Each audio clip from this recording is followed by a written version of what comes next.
Ni pun tak boleh dataran. Walaupun Bandung untuk relay untuk semua tujuan sembahyang yang boleh datar. Etikut imam tu. Yang wajib Tuhan dia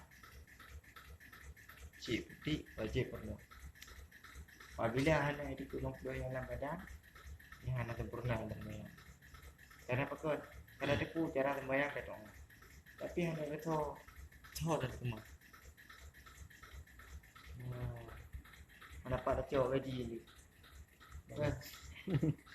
Pasal gaji. Semua. Kau hanya tahu berapa lah. Kau nak berdua. Karena ada kau. Pak tak cok kan. Pak kerja tu cok. Pak thor dan cok kan. Tak sembahyang tu cok. Pak thor dan cok kan.